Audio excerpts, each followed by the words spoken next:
Estava de saco cheio naquele momento. A gente não se identificava com o movimento hippie, com progressivo, MPB, então não havia uma ligação nossa com o que estava acontecendo assim, no mainstream da música. Não é que ficou mais fácil, cara, mas ficou menos babaca, entendeu, cara? Porque tinha, Negozinho fazia muita produção, né, cara? Apesar de eu gostar de Led Zeppelin, desses caras todos aí, punk, musicalmente falando, veio e quebrou esses lances todos aí, cara.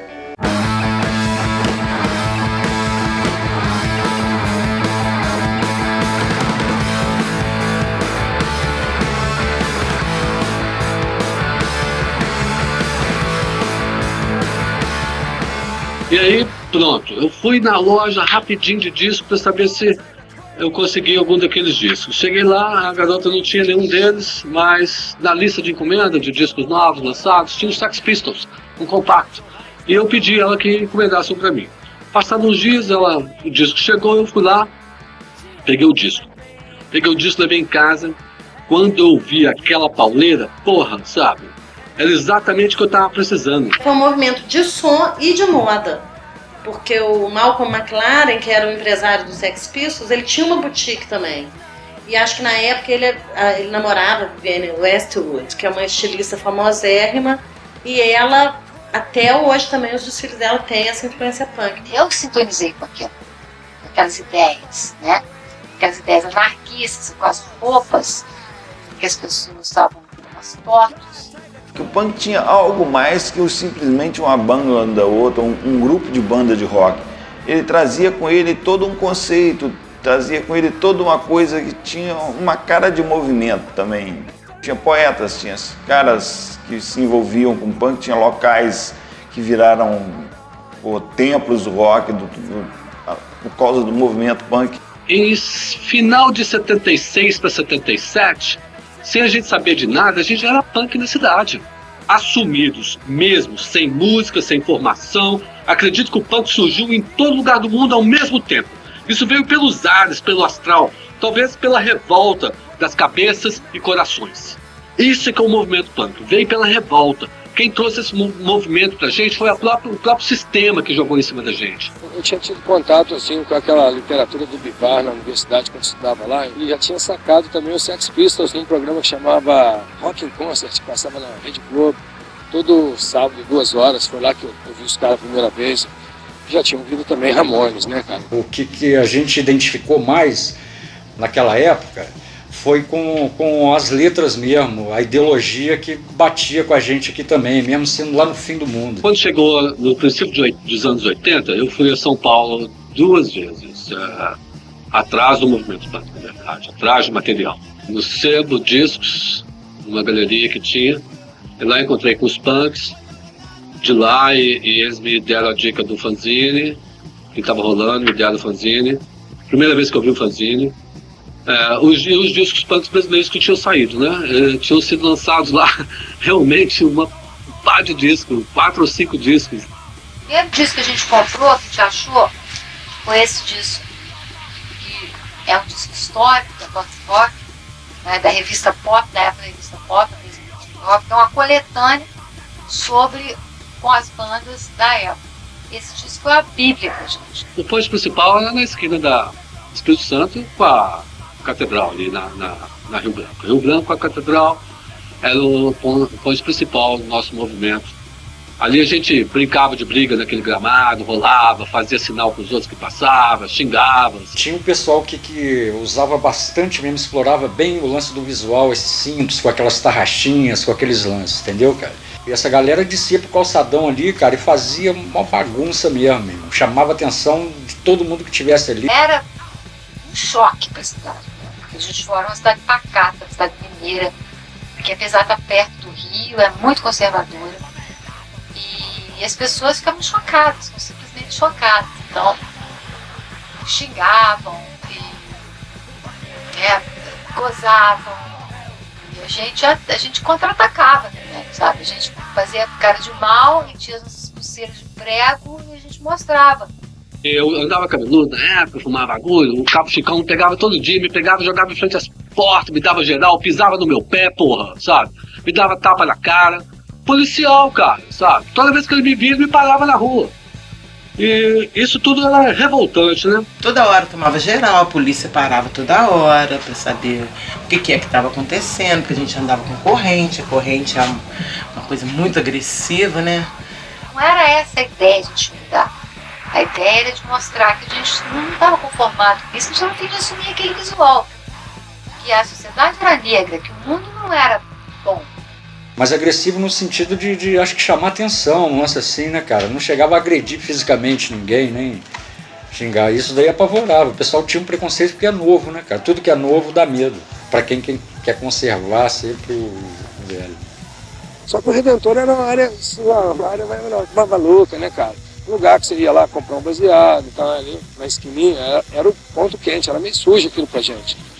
Aí o que acontece? Eles ficavam pra lá e a gente ficava pra cá. Tinha o nosso grupo, que era o Ponte da Espírito Santo, que era eu, Aécio, o Vietnã, Helder, o Charles, também fazia parte do PID, a Fernanda, e tinha um grupo da Santo Antônio, que tinha o Renato, o Adriano.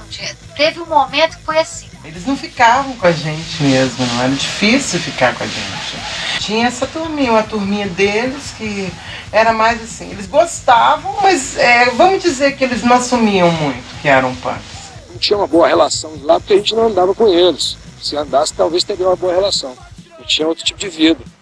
Dentro mesmo do movimento já tinha esse racha, justamente por causa disso, que a gente queria mais postura deles, né? Atitude. Quem tinha muita atitude era o Rato. Eu lembro disso, o Rato era um cara de atitude mesmo. Que no início tinha até outro nome, né? Era Tampa de Bueiro. Que depois, pensando melhor, poxa, nós acabamos de sair das Forças Armadas, né? Só que agora a gente não tem arma mais, então vamos fazer uma força desarmada. Então, no caso, as armas eram os instrumentos, né? E as letras. Que a gente ouvia muito mesmo era Lixomania, o Sub aqui do Brasil, né, cara? A gente ficava mais ligado até em lance de letra mesmo, sabe? Uma banda que a gente gostava muito era Nina Hagen.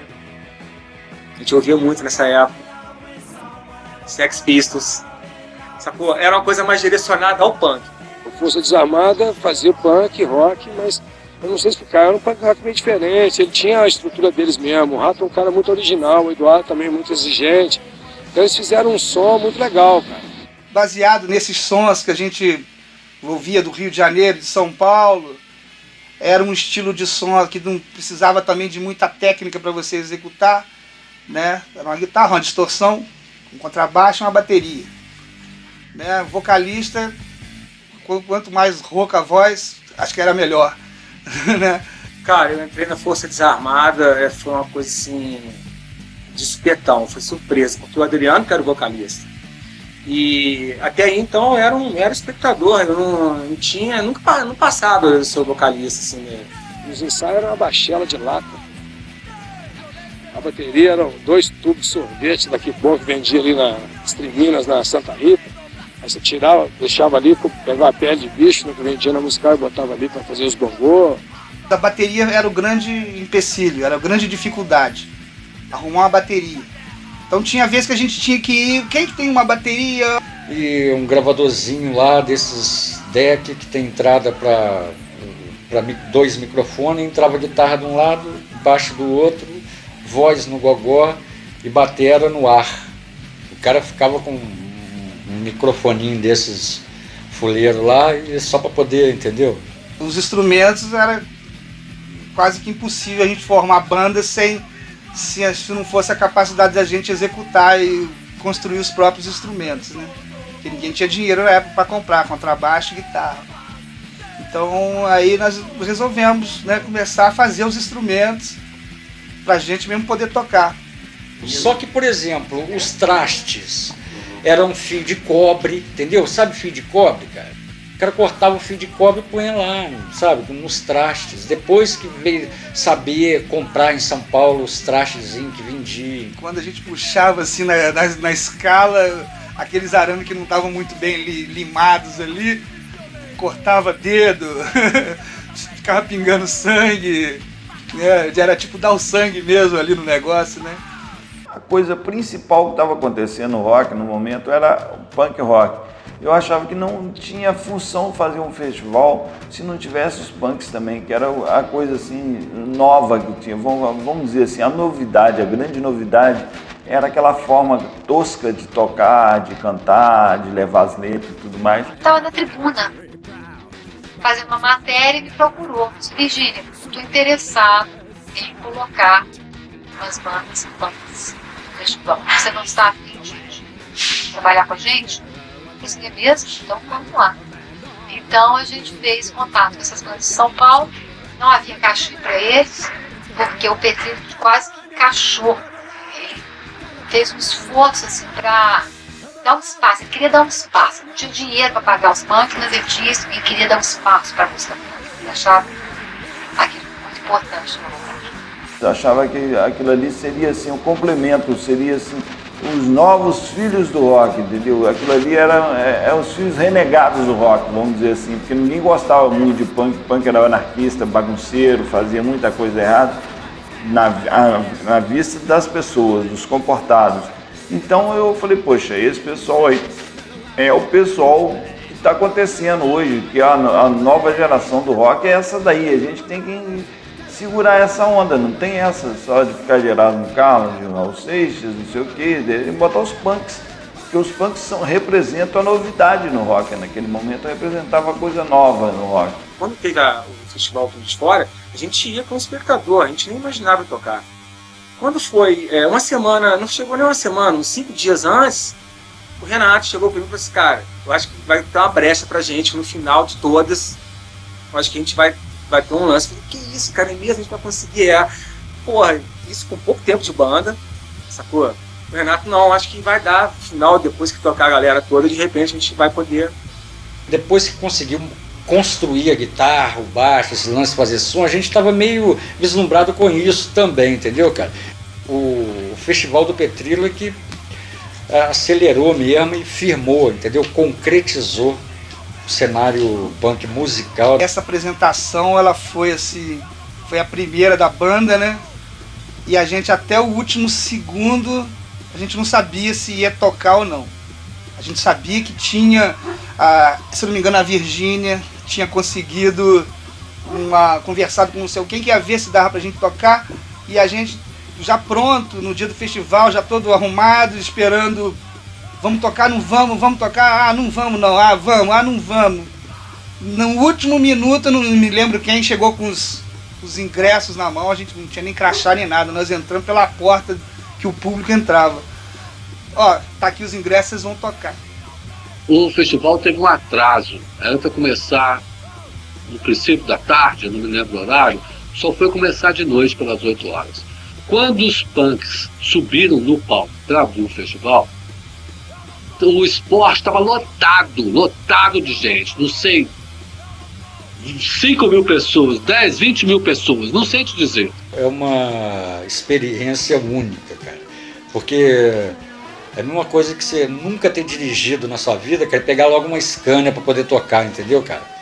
É a maior responsa mesmo, fora a maior galera que tava ali, muita responsa, cara, muita. Mas quando eu subi, tremeu, cara. Tanto é que teve um lance lá que, numa música, eu até me esqueci a letra, sabe? Porque assim, foi uma coisa assim, pra mim, inusitada, né? Sem dúvida nenhuma, foi uma sensação incrível, né? Cara, aquela multidão, primeiro show, a gente nem sabia, nem tinha certeza se ia tocar ou não. De repente, aquela multidão, tocando com vários outros nomes da época, né? Foi marcante a apresentação dos caras, porque o Michel entrou emputecido, que a gente tinha tomado uma dura e era perseguido pela Rotana. Ele entrou no festival e mandou pau no cu da Rotan 040, deu o nome todo, cara, ao vivo, com 10 mil pessoas. A banda ficou famosa por isso, não pelo som. Nessa época, eu vi a Rotan Juiz de Fora, tinham poucos viaturas. Era 40, 41, 42. E a 40 estava lá. Mas eu nem sabia. Aquilo foi assim, uma coisa natural que saiu de mim, entendeu? Falei, pô, essa Rotan filha da puta aí, que só fica pegando negozinho que não tem nada a ver. E a galera foi a mil, cara. Aí o Renato falou, poxa, cara, que isso, cara, nós vamos sair daqui preso. Aí nós vamos descer logo e vamos misturar no meio da multidão, que eles vão querer saber quem é que tá falando isso aí. Cara, todo mundo olhou pra mim e falou, cara, você é maluco, bicho. Tá arriscado a gente nem sair daqui hoje, cara. Todas as pessoas que não eram os punks tinham assim, um certo preconceito ao punk, porque achavam que o punk era muito tosco, e queria ouvir Raul Seixas, queria ouvir as bandas mais elaboradas, aparentemente mais elaboradas, e acabava tendo assim, um problema com os punks, entendeu? Achando que o punk era uma anarquia mesmo, entendeu? Aquela coisa assim, ninguém que não tem nada que fazer, pega uma guitarra, entra numa de tocar, mas não sabe tocar nada, entendeu? As pessoas que se sintonizaram, né, que vibraram, que fizeram aquela catarse, aquilo deu pano para manga, deu muito o que falar.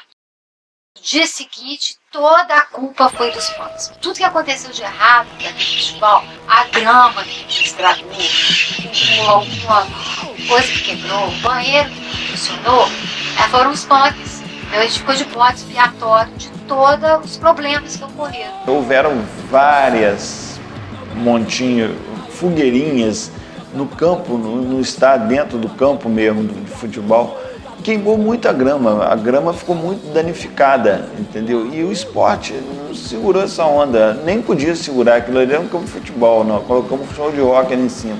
Então deu um problema sério, porque o presidente do esporte, o seu Caputo, foi demitido, foi embora, teve que ir embora, porque não aguentou a pressão da cidade, de todos os associados e tudo mais, então... Eu acho que durante anos eles não quiseram fazer nada, porque falaram que os punks destruíram o gramado do esporte, do campo de futebol. Destruíram tudo, entendeu? E ficou com essa culpa. As fogueiras, elas aconteceram em várias partes do campo, não foi só onde os punks estavam, então aquilo ali foi uma coisa generalizada. A noite era fria, noite de agosto, fria. Então, as pessoas sentiam necessidade de um calorzinho e faziam uma fogueirinha aqui, uma fogueirinha ali, e foi isso que aconteceu, mas não foi os punks que colocaram fogo no estádio. Jamais fomos um grupo de violência. Nós mostramos a violência que acontecia dentro da sociedade através das nossas roupas, das nossas músicas, dos nossos gestos, da maneira de ser. Mas nós não éramos violentos. A mídia que nos colocou assim, sempre vi como um grupo violento. E qualquer coisinha que acontecia em São Paulo, punk, papapá, o punk, papapá. E o cinema, a mídia de Los Angeles também, punk. O punk vendia naquela época. O punk era novidade. Tudo que era punk era ligado à destruição e vendia imagem, vendia... O punk virou bode expiatório de tudo que acontecia em Juiz de Fora. O punk saiu dali e foi para as ruas de Juiz de Fora. Teve um cara que foi atropelado por um fusquinha e deu um bafafá danado, saiu em jornal, enfim. O punk mostrou sua cara, mostrou que era uma coisa meio às avessas daquela coisa comportada que se esperava do rock. Ainda não se esperava do rock, o rock sempre teve um visual meio marginal e tudo. Mas naquele momento, o que eu estava levando lá, essa parte mais new wave, vamos dizer assim, era mais comportado, perto do que eram os punks.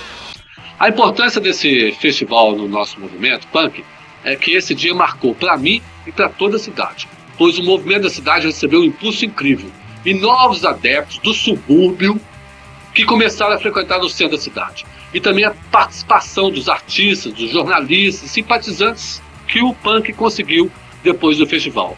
Muitas pessoas nos procuraram depois disso. Eu quero fazer parte. E aí, o que é isso? Que legal, me dá um disco. Pode gravar pra mim? Então, assim, já vindo com visual, uma jaquetinha preta, o pessoal da periferia. Interessante aí que foi isso. Primeira formação no vídeo, eu, Renato e o Eduardo. Aí depois vem pra cá, já perto do Rock de Fora, eu saí de vocal e o Lupito saiu da batera, entrou o Binho e entrou o Michel, e eu formei o Patrulha. Com o Nando, com o Toninho, que é o mais afinizado para punk rock, né? E ele estava mais afinizado já para uma coisa que nem existia ainda, que era o Redcore.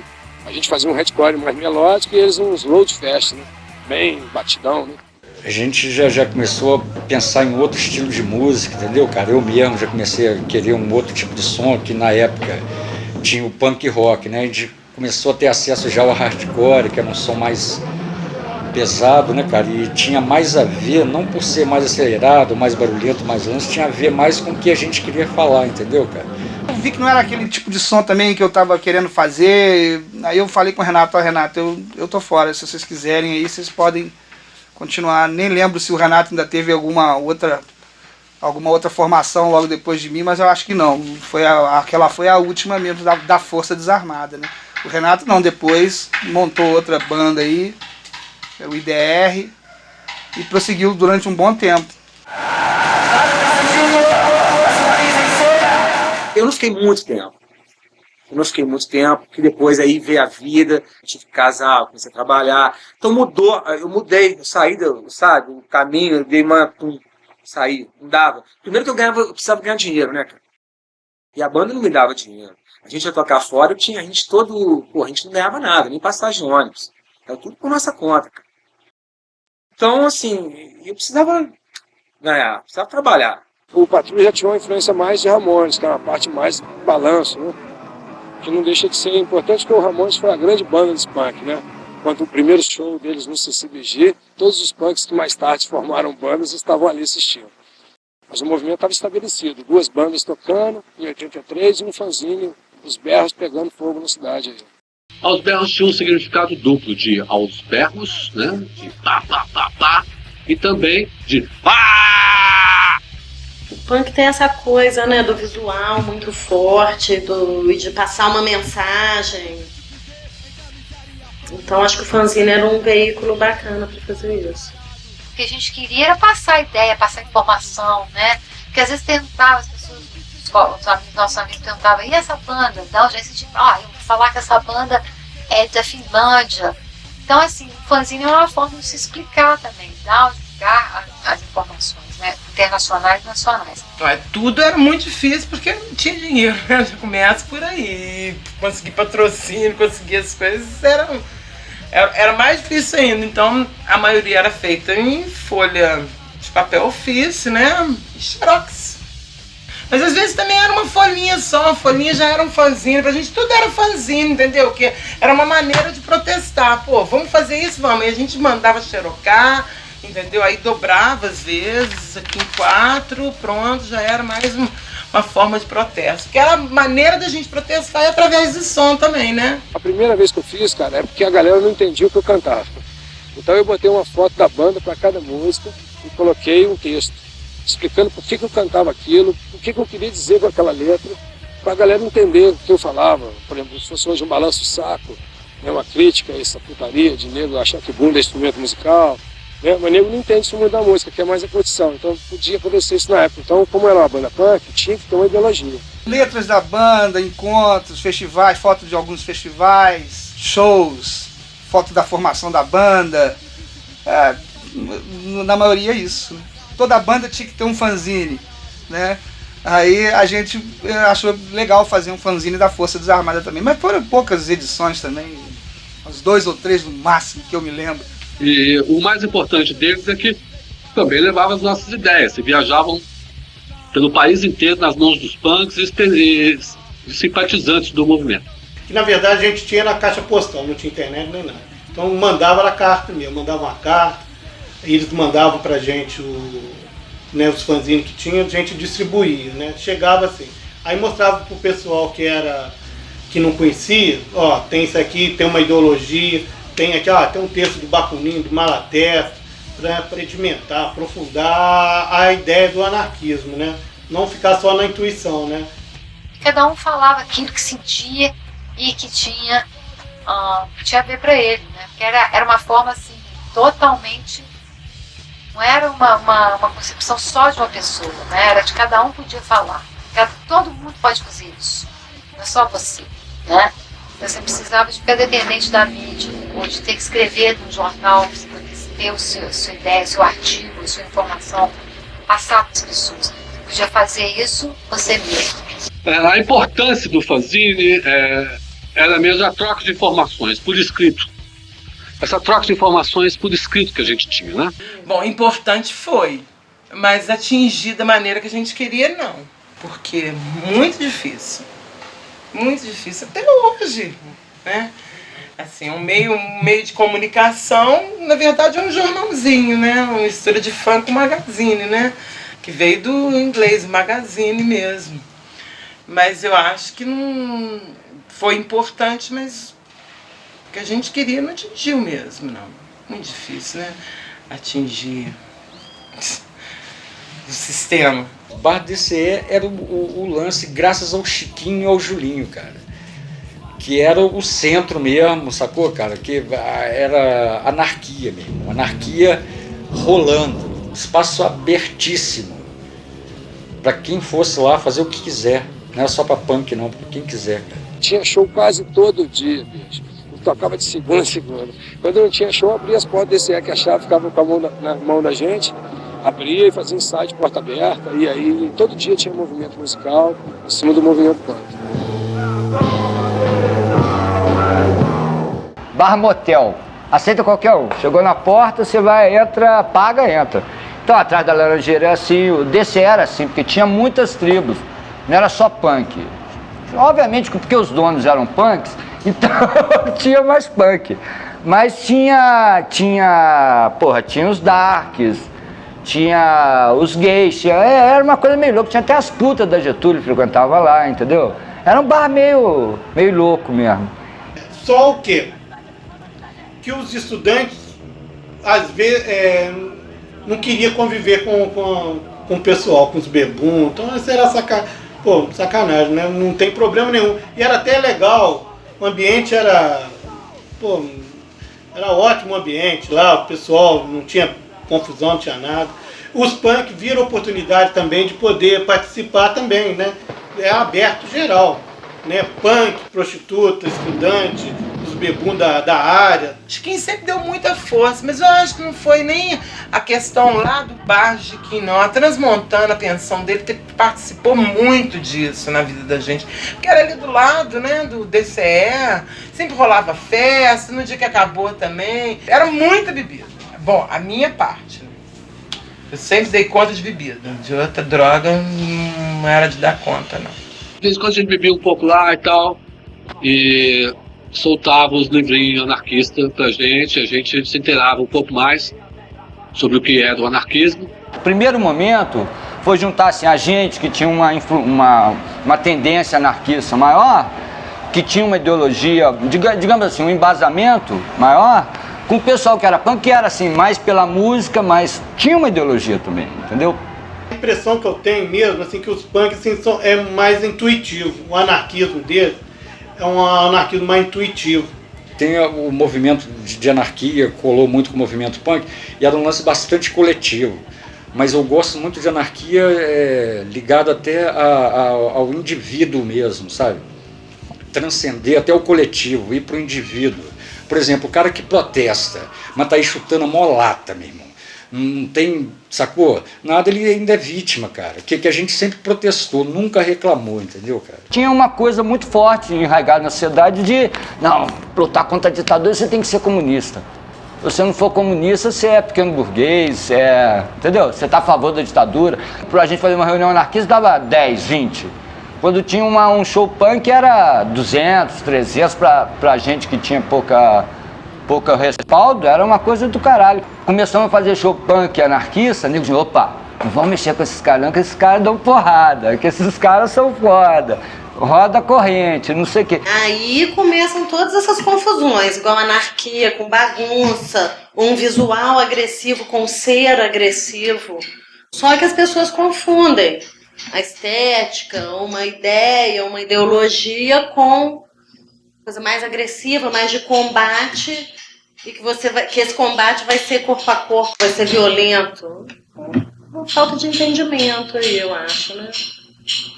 O Aécio foi para os Estados Unidos em 84, março de 84, e aí chegou lá, acessa todos os discos importados, tudo aquilo que a gente queria, e aí ele começou a mandar discos desde então.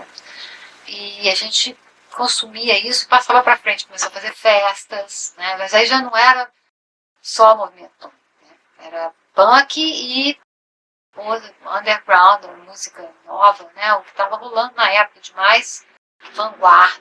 E ele fez uma treta com o Helder, que é o seguinte: ô Helder, não, eu vou pra lá, vou ganhar dinheiro, mas eu vou comprar muito disco e vou ficar mandando pra você. E você vai juntando os discos, os nossos discos. Então na casa do Helder tinha assim, prateleiras de discos. Antes de eu imigrar aqui para os Estados Unidos, eu deixei minha coleção com ele e falei com ele, ó, vou comprar tudo que tiver lá nas minhas mãos e mando para você aqui.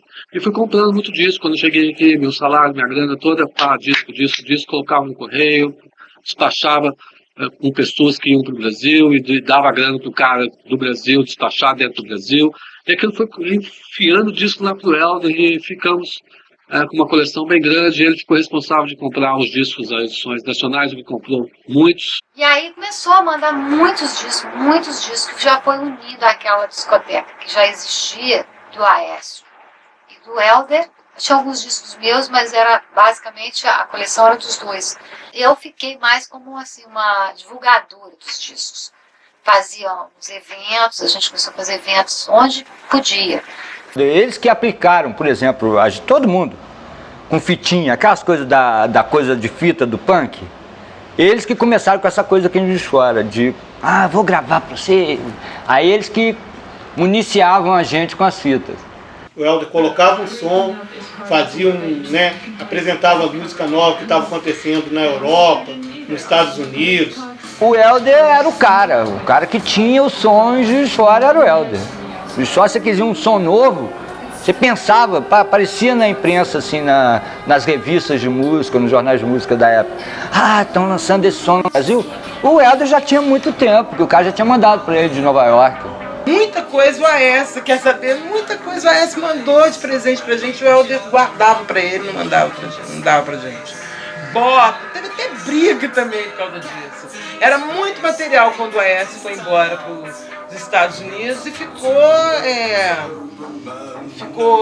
o Helder como guardião disso tudo, mas ele não dava acesso pra gente não. Ele gravava às vezes, passava uma coisinha ou outra. Eu lembro que o Aécio mandou uns botos do Survivor. Nossa senhora, a gente teve que entrar em contato com ele, esses botos caírem na mão da gente. O segundo festival, ele teve uma áurea assim, de uma coisa assim, mais bem acabada, entendeu? Foi uma coisa mais estruturada. Esse festival, ele foi usado para o filme Rock Estrela. E essa estrutura que eu montava aqui no festival era considerada uma estrutura grande. Entendeu? Uma coisa assim, som, luz, tinha muito spot de luz, muito som, equipamento grande mesmo. Eu trazia lá do Rio, fazia questão de trazer o melhor que tinha assim, para um show de rock. Já estava assim, no final dessa onda punk, né? Foi no início dos anos 80. Então a gente fez lá no Jockey Club e o festival da onda de rock brasileira New Wave, que era Léo Jaime, Lobão, no auge mesmo, Cazuza, aquele pessoal todo, e era assim, um rock mais brincadeira, né? Ali foi um mico de caralho, né, cara? Ali foi a primeira experiência da gente, experimentou a primeira coisa, o Poço. Em vez de ver o sucesso, a gente viu o Poço. A banda estava legal, bem cotada, fomos tocar lá na hora. Aí entramos para tocar entre o Traje Rigor e Robertinho do Recife, os dois estourados nacionalmente. Muito legal o horário. Tudo no astral, a pessoa correspondendo. E o guitarrista over bêbado, brigado com a mulher, começou a tocar fora do tom. Nossa, cara, não sei nem explicar o que foi aquilo. Sei que a gente abandonou o palco com 5 músicas, depois de tentar muito. E ele continuou lá afinando a guitarra com o Traje Rigor já dentro do palco.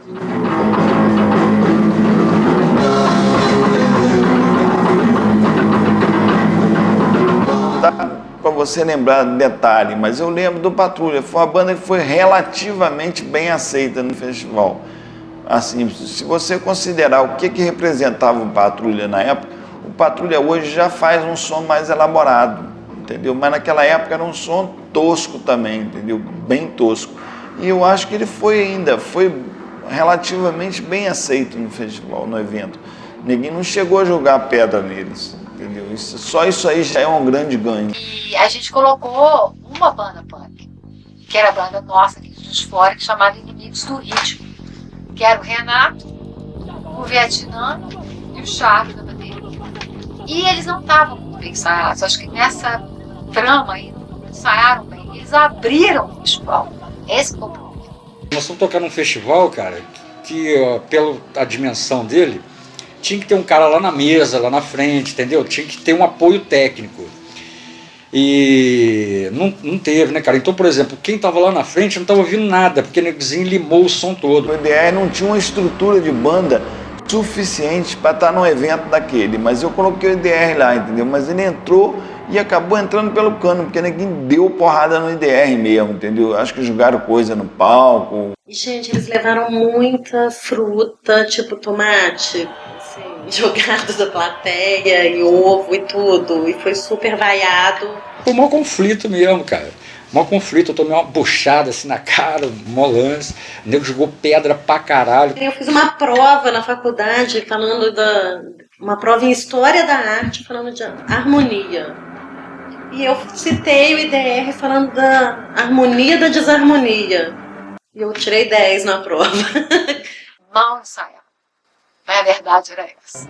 Então eles entraram em palcas sem essa estrutura de banda, né? Pra chegar e mandar ver. Então aquele público que foi lá pra ver um rock brasileiro mais suave, eles reagiram muito mal e jogaram o ovo, pedra que tinha na mão, eles jogaram em cima deles. Mas os meninos tocaram até o final.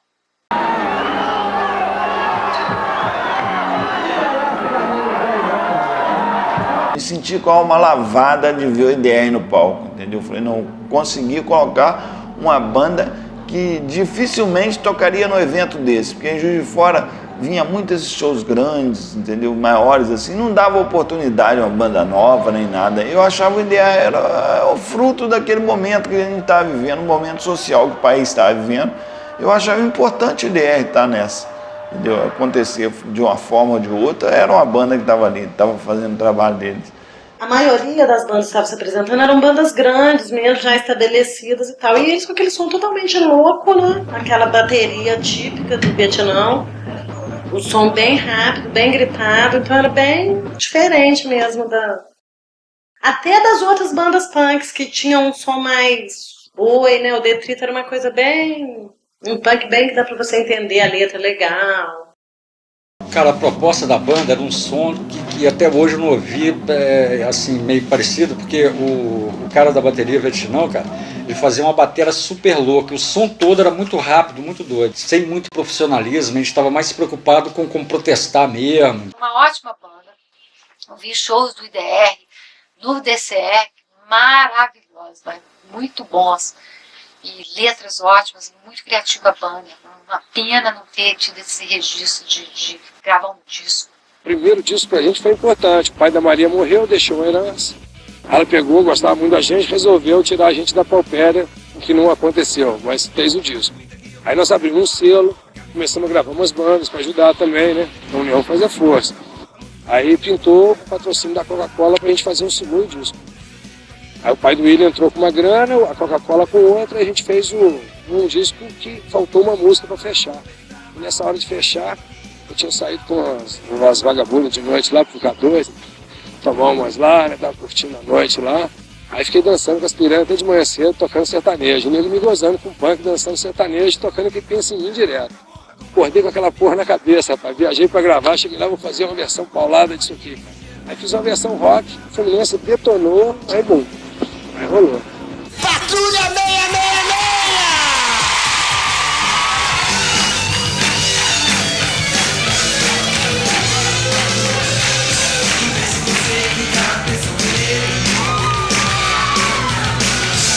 Se você fica chorando por ele, pensa em mim, chora por mim, liga pra mim, ou não liga pra ele.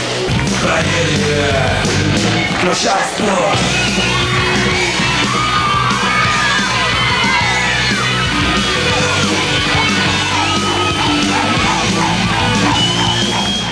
acabou o DCE, nós fizemos o NAC, que também era um espaço para todas as tribos. Só que um espaço mais elaborado. Aí a gente falou, porra, legal essa coisa de ter muita gente, de atingir todas as tribos. Então vamos fazer um espaço mais elaborado, com televisões para passar filme e coisa e tal. Fazer uma pista de dança, vamos negociar isso com o DCR. Fazer uma pista de dança e fazer show. Fazer uma coisa bem feita mesmo para aqui, para o DCR. NAC, por que NAC, né? Núcleo de Ação Cultural. Por que uma sigla, né? Você, vamos pôr uma sigla. Em vez de colocar um nome qualquer, um nome de alguma coisa que faz alguma referência, né? Você põe uma sigla que não vai ter referência nenhuma, as pessoas vão ficar buscando alguma coisa. Então você põe NAC. NAC não é nada, né? NAC. Pede construtivismo, né? Vai indo, né? Você vai construindo. Nós fizemos uma puta pista de dança e o Helder fez uma estrutura enorme para fazer discotecagem. Então era maravilhoso, cara. O cara tinha tudo. O que o Helder fez lá? Fez uma espécie de uma discoteca, não sei outro nome, né? Assim, são mais antigos mesmo. Montou um andaime, cercou tudo de madeira, ficou no segundo andar do andaime, colocou a aparelhagem de som dele lá em cima, aparelhagem, né, caixa de som, e mandava lá, subia na escadinha, ele ficava sozinho lá em cima, né, ninguém ficava perturbando, e ele só discotecando mesmo, né, fazendo lá o DJ, né?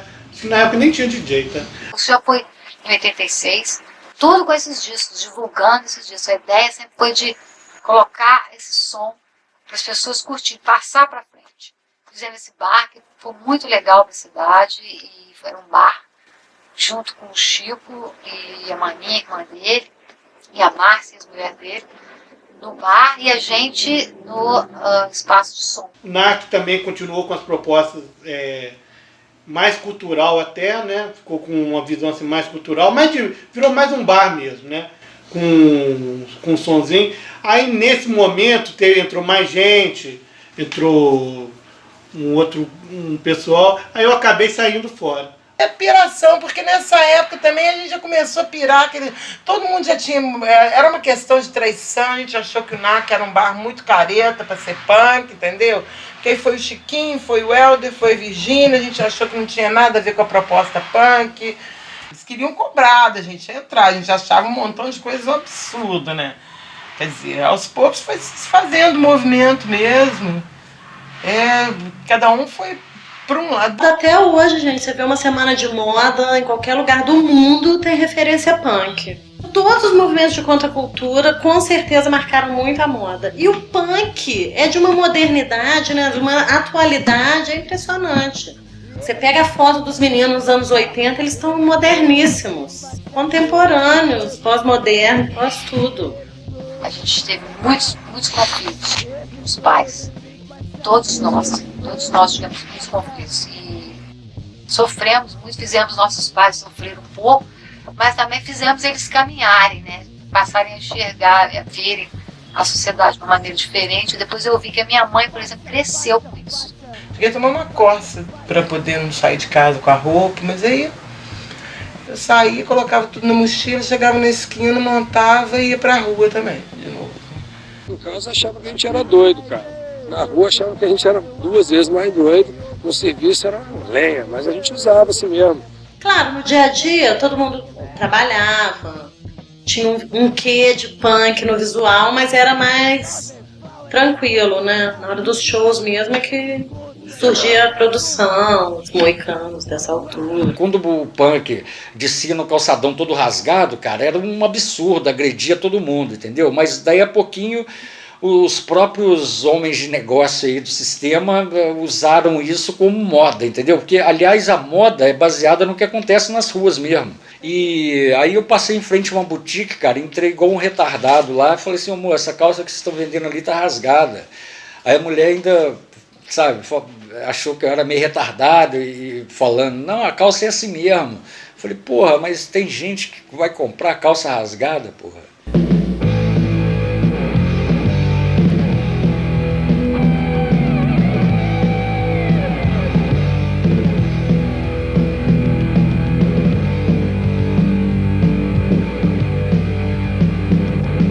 Quando é fim do dia das nossas vidas traz consigo o capital, mas a pobreza nos subornou. Poucos sentem, mas de muitos nada tem. Alguns se aventuram a falar de amor, mas não se tem decência. É um mundo cão. Violência nas cidades, será que vamos sobreviver? Violência nas cidades, será que vamos?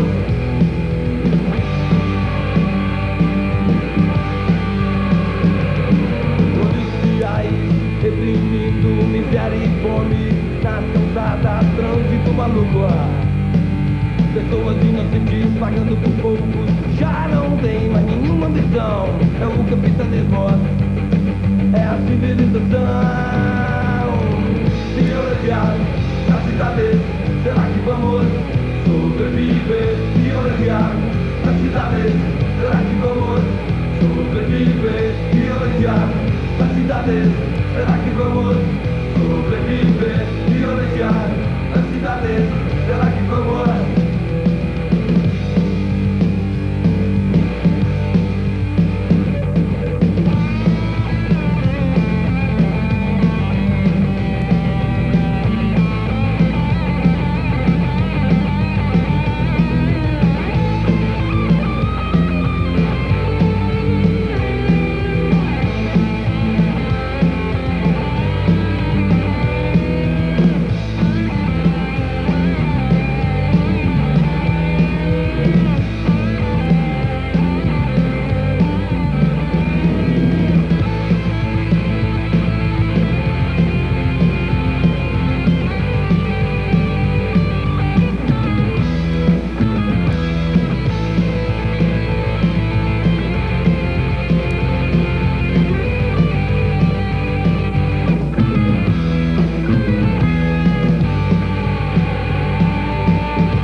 Já sem esperança de voltar. Assalto nas esquinas, poluição no ar, epidemias, preconceitos sociais, desempregos, impostos absurdos, violência nas cidades, será que vamos sobreviver? Violência nas cidades, será que vamos sobreviver? Violência nas cidades, será que vamos sobreviver? Violência nas cidades.